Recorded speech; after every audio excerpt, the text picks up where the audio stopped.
আপনারা দেখছেন জেলা বার্তা, আপনাদের সঙ্গে আমি শান্তিপ্রিয়া। বেতন বৃদ্ধি, অ্যান্ড্রয়েড মোবাইল ফোন প্রদান, ইনসেন্টিভের টাকা ভাগে ভাগে দেওয়া বন্ধ করে একত্রে দেবার ব্যবস্থা, সমস্ত অতিরিক্ত কাজের উপযুক্ত ভাতা প্রদান, পালস পোলিও, ফাইলেরিয়া ইত্যাদি কাজের ভাতা বৃদ্ধি সহ বিভিন্ন দাবিতে 1 মার্চ থেকে লাগাতার কর্মবিরতির ডাক দেওয়া হয়েছে পশ্চিমবঙ্গ আশাকর্মী ইউনিয়নের পক্ষ থেকে। ইতিমধ্যে 3 মার্চ রবিবার শুরু হচ্ছে পালস পোলিও কর্মসূচি।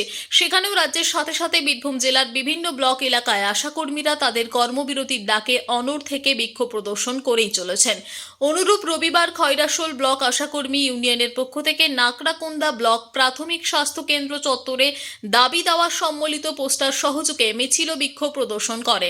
পালস পোলিও কর্মসূচি পরিদর্শন করতে আসেন deputy CMOH doctor KD Poddar. ওনাকে কাছে পেয়ে আশাকর্মীরা তাদের আশা আকাঙ্ক্ষার কথা অভিযোগের সুরে শোনান। সেই সাথে নাকড়াকোন্দা বিএমওএইচ ডক্টর সব্যসাচী রায়, উনিও আশাকর্মীদের বিক্ষোভের সম্মুখে আসেন, তাদের কথাও শোনেন।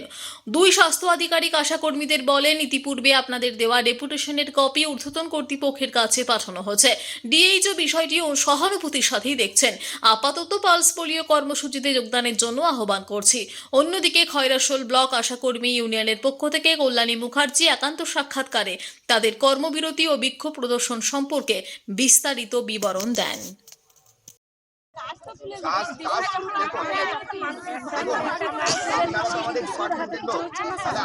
সঠিক গাইড দেওয়া তো আমাদেরই কাজ।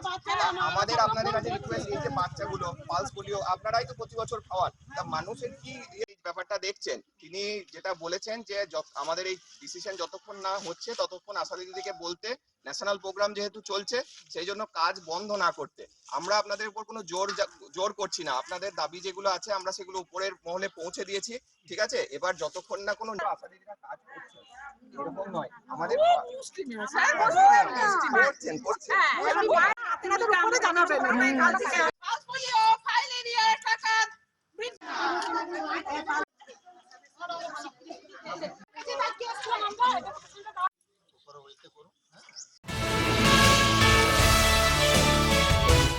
পূর্ব মেদিনীপুরের নন্দকুমারে চলন্ত গাড়িতে আগুন, চাঞ্চল্য গোটা এলাকায়। হলদিয়া থেকে নন্দকুমার আসার পথে নন্দকুমার ব্রিজের ওপর আচমকায় চলন্ত গাড়িতে আগুন লাগে।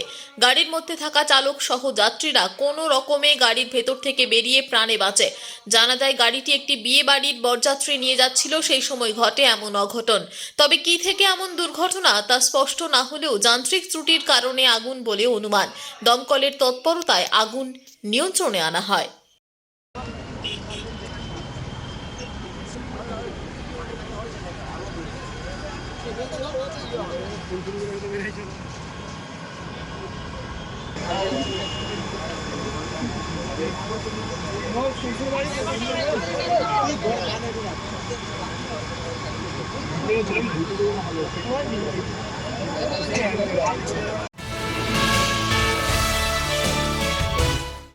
গতকাল জলপাইগুড়ি কোতোয়ালি থানা এলাকায় এসে পৌঁছেছে এক কোম্পানি কেন্দ্রীয় বাহিনী। ভোটারদের মনোবল বাড়াতে এদিন সকাল থেকেই বাহাদুর, তিয়াত্তর মোড় ও সংলগ্ন এলাকায় টহল দেন তারা এবং সাধারণ মানুষের সাথে কথা বলেন তারা।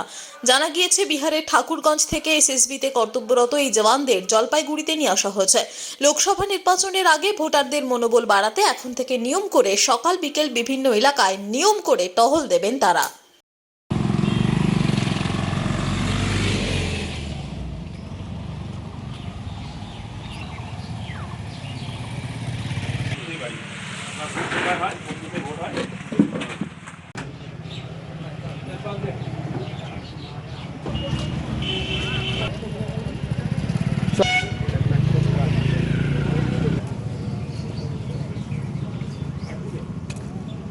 নিয়ে নিচ্ছে একটি ছোট্ট বিরতি, ফিরে আসছি বিরতির পর। সঙ্গে থাকুন ভয়ের সঙ্গে নির্ভয়ে।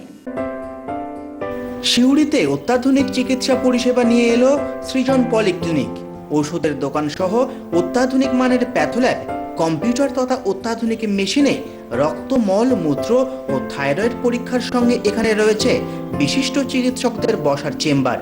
রোগীদের স্বাচ্ছন্দ্যের কথা ভেবে সম্পূর্ণরূপে এসি নিয়ন্ত্রিত সৃজন পলিক্লিনিকে রয়েছে বসার সুবন্দোবস্ত, বিশুদ্ধ পানীয় জল ও টয়লেটের ব্যবস্থা। এখানে বসছেন সিউড়ি সদর হাসপাতালের বিশেষজ্ঞ চিকিৎসক সহ অন্যান্য শহর ও হাসপাতালের বিশিষ্ট চিকিৎসকরা। সৃজন পলিক্লিনিক ও প্যাথোল্যাব, সিউড়ি, বীরভূম। শিউরি সদর হাসপাতালের পাশে ফাঁড়ি ঘরের উল্টো দিকে। Mobile number 8373071019, 9474437713, 9434326822। জেলা বার্তা শেষ করবার আগে দেখে নেব জেলা বার্তার বিশেষ কিছু অংশ আরও একবার। বোলপুর লোকসভা কেন্দ্রের বিজেপির প্রার্থী ঘোষণা হওয়ার পরে বোলপুরে বিজেপির সাংগঠনিক জেলা পার্টি অফিসে কর্মীদের সাথে সৌজন্যে বিনিময় করলেন বোলপুর লোকসভা কেন্দ্রের বিজেপি প্রার্থী প্রিয়া সাহা। বীরভূম জেলার দুটি আসনের মধ্যে বোলপুর কেন্দ্রের প্রার্থী হচ্ছেন শ্রীমতী প্রিয়া সাহা। বীরভূম কেন্দ্রের প্রার্থীর নাম এখনো ঘোষিত হয়নি। উল্লেখ্য, শ্রীমতী প্রিয়া সাহার বাড়ি বীরভূমের সাঁইথিয়া পুরসভার 9 নম্বর ওয়ার্ডের মনসাপল্লী। বর্তমান বয়স 39 বছর। সাঁইথিয়া অভেদানন্দ কলেজ থেকে সংস্কৃত অনার্সে স্নাতক। 2015 সালে প্রথম সাঁইথিয়া পুরসভা 3 নম্বর ওয়ার্ড থেকে বিজেপির পদ্মফুল প্রতীকে জয় কাউন্সিলর। উল্লেখ্য, কাউন্সিলর থাকাকালীন 2016 সালে তিনি সাঁইথিয়া বিধানসভার প্রার্থী হয়ে পরাজিত হন। 2021 সালেও তিনি সাঁইথিয়া বিধানসভার বিজেপি প্রার্থী ছিলেন, সেবারও পরাজিত হন। এবার 2024 লোকসভা নির্বাচনে প্রিয়া সাহা বোলপুর লোকসভা কেন্দ্রের প্রার্থী। কাজী আমিরুল ইসলামের রিপোর্ট।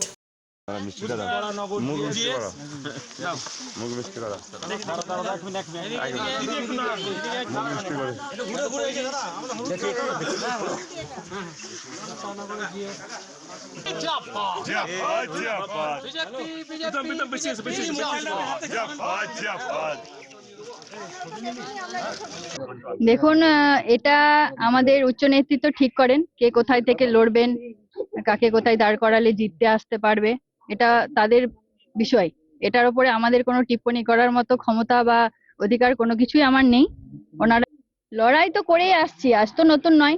পশ্চিমবঙ্গের মাটিতে আপনারা তো দেখছেন প্রতিনিয়ত আমাদের লড়াই করেই বেঁচে থাকতে হচ্ছে, এবং কিভাবে ভারতীয় জনতা পার্টির প্রত্যেক কার্যকর্তা থেকে, মহিলা থেকে, পুরুষ থেকে কিভাবে আমাদেরকে অত্যাচারিত হতে হচ্ছে, এটা আমরা প্রতিনিয়ত আপনারাই সোশ্যাল মিডিয়ার মাধ্যমে দেখাচ্ছেন।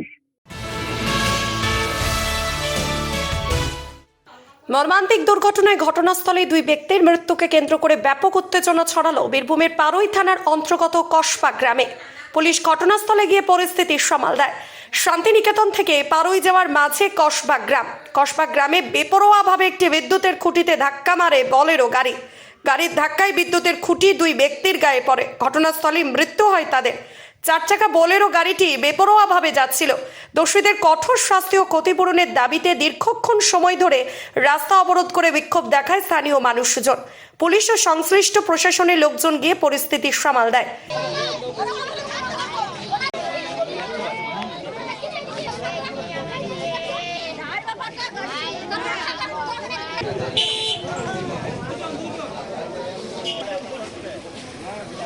কাজী আমিরুল ইসলামের রিপোর্ট।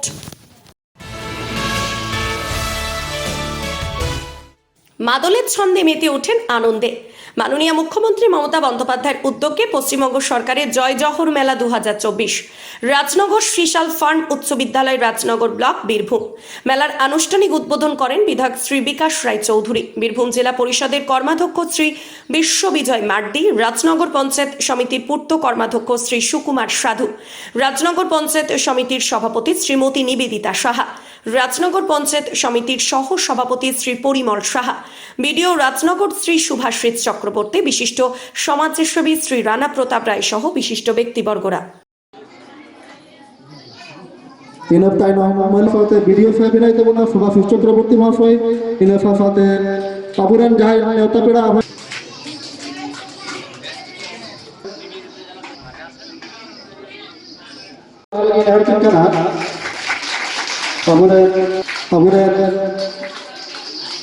অনুরোধ জানাচ্ছি আপনারা উপরে চলে আসুন।